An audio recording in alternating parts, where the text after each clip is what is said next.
I had the great pleasure of spending 9 months in Barcelona this past year, most of them at a school called ESADE, which is part of Ramon Llull University in Barcelona.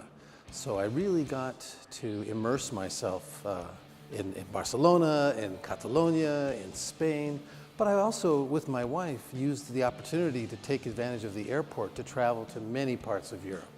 And so it was a magical experience for us and a true delight. So I think I feel, particularly now, just coming back 2 months ago, I still feel very connected to much of Europe. I did meet a number of entrepreneurs, not only from ESADE, but just in the local area. There was a big 3D printing area there. It turns out Hewlett-Packard has a big 3D printing operation just outside Barcelona, and there's a big 3D printing community that's emerged around that, and a lot of startups as well.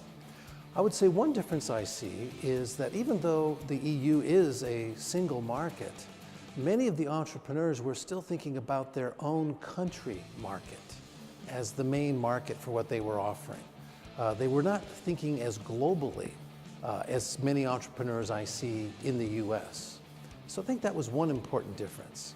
Another difference was many of the entrepreneurs, English was a second or even a third language. And so they were able to function in English, but they weren't always comfortable in English. And there is something about that as a language for global business that's quite powerful.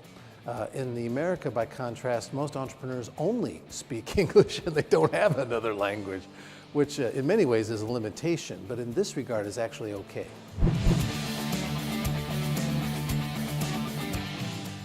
One lesson I've learned from our conference here today is that I think entrepreneurs need to build their social capital before they start raising financial capital. So I would advise entrepreneurs to strengthen their contacts, not just with their close friends. Indeed, in Europe, I think people have very good, close friendship networks, but also your more casual acquaintances, and seek out advice from others that maybe you don't know so well, or get the people that in your network to introduce you to other people in these other networks.